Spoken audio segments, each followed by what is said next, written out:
안녕하세요. 오린서핑입니다. 파도가 크게 들어올 때는 어떻게 해야 되나요? 또는 파도가 작게 들어올 때는 어디서 타야 되나요? 파도 차트 보는 방법은 그거는 너무 그렇게 어렵지 않은 방법이라 그거는 충분히 인터넷 찾아보고 공부하시면 될 것 같고, 예전에 제가 오린서핑 블로그에 윈드파인더를 가지고 파도 차트 보는 방법을 설명해 놓은 글이 있어요. 아마 찾아보면 있지 않으실까 합니다. 그래서 조금 파도의 상태에 따라 어느 지역에서 서핑을 하는 게 좋은가, 이 선택하는 노하우를 제가 가르쳐 드릴게요. 사실 노하우라기보단 이해를 하시면 되는 부분인데, 이거 좀 그림을 그려보도록 하겠습니다. 파도는요, 지형의 영향을 받아요. 파도가 밀려 들어오는 원리는 먼 바다에서부터 바람이 일정하게 이렇게 밀려 들어옴에 따라서 그 파동들이 하나하나 쌓여가면서 멀리 가면 속도가 느려지겠죠. 쌓여가면서 어떤 이런 여러 개의 파도, 세트들이 만들어지고 파도가 생성되는 원리는 먼 바다의 바람의 영향이 가장 큰데, 보편적인 파도의 원리죠. 지진이 난다거나 산사태가 난다거나 제외하고 보편적인 우리가 서핑을 하는 파도의 원리는 그렇습니다. 그런데 그게 해안가까지 밀려 들어올 때, 자, 그때 이야기를 한번 해보도록 하겠습니다. 자, 아마 이걸 가지고 설명을 드려야 될 것 같아요. 자, 여기가 해안입니다. 여기가 이제 먼 바다고요. 자, 먼 바다에선 파도가 이렇게 밀려 들어오죠. 이런 식으로 파도가 해안가 쪽으로 진행을 하겠죠. 그래서 당연히 좋은 파도는 뭐냐, 예를 들어 우리나라가 이렇게 생겼다 치면 파도의 방향은 그 해안 지역으로 밀려 들어오고 바람은 이렇게 이쪽으로 불 때, 물론 약간의 이렇게 방향, 이렇게 이런 차이가 있을 수 있겠지만, 근데 포인트는 내가 동해안에서 탄다 그러면 파도의 방향이, 웨이브의 다이렉션이 이쪽으로 와야 되고 바람의 방향은 이렇게 해안가 쪽으로 나가는 게 당연히 좋은 파도겠죠. 여기만 봐도 알다시피. 그래서 이렇게 먼 바다에서 파도가 밀려 들어올 때에는 둔턱의 모양이겠죠. 그러다가 해안가가 점점 해안가로 오면서 지형이 얕아짐에 따라서 파도가 조금씩 위로 올라오게 되고, 그러다가 해안가가 얕아지면서 이렇게 결국에는 이제 이렇게 이제 무너지게 되겠죠, 거품으로. 이런 방식이에요.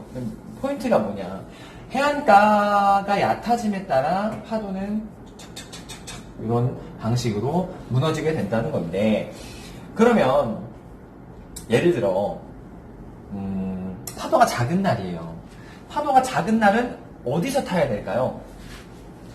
어디서 타긴요, 당연히 해안가가 얕은 데서 타야지. 해안가가 얕아야지 파도가 작은 날 뭐라도 깨질 거 아니에요, 이렇게. 그렇죠? 그래서 파도가 작은 날에는 해안가가 얕은 바다를 찾아다닌다. 예를 들어 어디가 있을까요? 강원도의 죽도는 해안가가 얕은 편이죠. 그리고 남해 삼리도만 그랬던 것 같아요. 근데 반대로, 그래서 파도가 작을 때는 크게 문제가 안 됩니다, 사실. 웬만한 바다, 기사문도 좀 얕은 편이고, 웬만한 바다는 해안가가 얕은 데 찾기도 쉽고, 파도가 작았을 때 선택권이 크게 없는 경우가 많은데, 근데 파도가 커진다는 거죠, 이제. 파도가 클 때는 어떻게 해야 될까요, 그럼? 이제 단편적인 예로, 이제 파도가 태풍이 밀려 들어옴에 따라서, 저도 이번 주에 사실 태풍 때문에 파도가 클 줄 알았는데 이번 주는 안 커서 조금 생각보다 안 큰 것 같아가지고 약간 기대를 좀 저버렸는데, 다음 주는 현재 2.2m 정도로 찍혀 있습니다. 태풍이 영향에 따라서 파도가 좀 크게 들어오는데, 보통 한 1.8m 넘어가는 그런 큰 파도들이 올 때에는 죽도 해변이나 기존에 우리가 타던 해안가가 얕은 데는 어떻게 되겠습니까?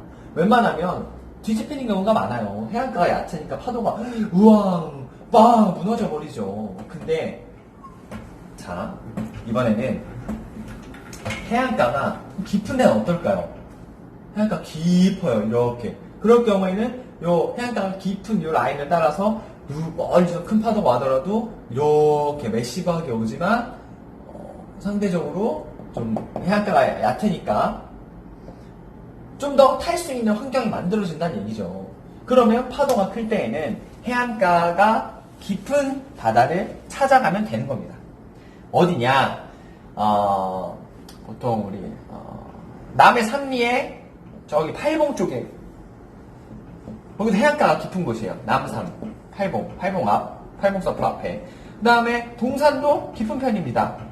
근데 이제 뭐 깊은 정도에 따라 다르겠죠. 또 파도의 다이렉션에 따라도 좀 다를 수 있을 거고. 그래서 파도가 클 때에는 여기저기 좀 정보를 잘 입수하는 게 좋은데 동산도 괜찮고 또 우리 동해안 라인에 위로 올라가면 올라갈수록 조금 깊은 포인트가 여러 개가 있어요. 예를 들어 뭐 저기 천진 고성 쪽에, 그다음에 고성에 뭐 봉수대, 그다음에 물치는 우리 뭐 이미 많이 알려진 곳이죠. 많이 가시는 곳이고, 좀 속초 쪽에 물치.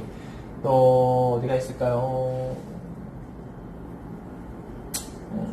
사천에 그쪽도 괜찮던데. 어쨌든 그래서 상대적으로 파도가 클 때에는 수심이 깊은 곳에 가서 타야 된다. 반대로 그럼 수심이 깊다는 얘기는 파도가 작을 때에는 파도가 조금 잘 안 깨질 수도 있다는 거겠죠.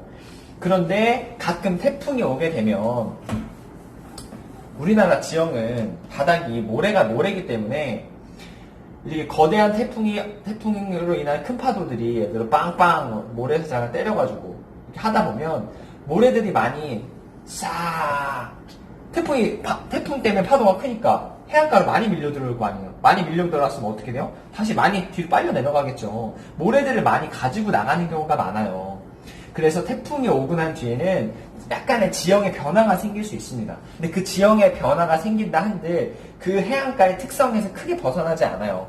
그래서 뭐 예를 들어 죽도해변에 태풍이 왔습니다. 그러면 신기한 현상을 볼 수 있어요. 해안가의 모래가 조금 많이 사라지면서 조금 바닷가 그 깊은 데는 아닌데 중반부에 이렇게 얕은 모래층이 생기는 경우가 있습니다. 이거는 잔잔해졌을 때 바다를 보면 거기가 살짝 노란빛으로 되어 있는 걸 보면 알 수 있어요. 그래서 큰 파도가 오고 난 후에는 약간의 지형 변화가 생길 수 있다. 좋은 경우죠. 좋은 케이스. 큰 파도가 오고 난 다음에 모래가 좀 안으로 빨려 들어가서 얕은 구역이 생겼습니다. 그렇죠? 그러면 또 작은 파도가 들어오는 날 어떨까요? 여기 모래가 쌓인 얕은 구역에 파도가 깨지겠죠. 물론 이 앞쪽이 수심이 깊어진다면 뭐 파도는 금방 사라지게 되겠지만, 그래서 이 파도가 클 때 파도에 따라서 어디로 서핑하러 가야 되나요를 알기 위해선 그 각각의 해변의 지형을 조금 이해하는 게 중요합니다. 이렇게 골고루 깊은 데서부터 얕은 데까지 파도 쫙 골고루 돼 있으면 사실 항상 좋은 파도가 밀려와요. 그래서 우리 해외 인도네시아 같은 경우, 인도네시아뿐만 아니라 또 다른 해외에도 이 바닥이 돌로 돼 있는 경우, 리프라고 이야기하죠. 돌이나 산호로 돼 있는 경우는 변함이 없어요. 그래서 항상 이제 포인트 브레이크라고 하죠. 항상 일정하게 깨지는, 같은 사이즈 대비해서 일정하게 깨지는 포인트에서 깨지니까 좋은 파도를 탈 수가 있습니다. 근데 국내에서는 뭐 모래니까 지형도 변하기도 하고 또 파도가 늘 일정하게 오는 게 아니라 좀 어려움이 있을 수 있죠. 근데 이렇게 지형이 가끔 가다 보면 어디서 파도가 깨졌다가 사라지는 경우가 있습니다. 그러면 거기는 점점 얕아지다가 또는 일부분 거기가 얕았다가 갑자기 깊어지는 경우, 그럼 어떨까요? 파도가 분명히 여기서 깊어졌으니까 꼭 섰는데 갑자기 여기서 다시 수심이 깊기 때문에 파고라고 하죠. 이 진폭의 폭이 낮아질 수 있는 거죠. 그래서 이 해변의 지형을 잘 이해해야 돼요. 이거는 물속에 들어가서 밟아만 봐도 몇 번 이해할 수 있는 거고, 또 숙련되신 분들은 파도가 깨져가지고 거품이 사라지는 부분 또는 이 파도가 깨지는 그 모양만 보고도 지형을 이해할 수가 있게 됩니다. 그래서 파도를 많이 관찰하고 지형을 잘 이해하는 사람이 좋은 파도를 잘 타게 되는 거고, 좋은 파도를 찾아서 잘 떠날 수 있는 거죠. 그래서 이번 주말에도 좋은 파도가 오는데 입문자가 타기 딱 좋은 파도가 옵니다. 강원도에. 그래서 꼭 다들 재밌게 안전하게 서핑을 하셨으면 좋겠어요. 이 정보를 토대로 좋은 곳에 가서 재밌게 서핑하실 수 있도록 바랍니다.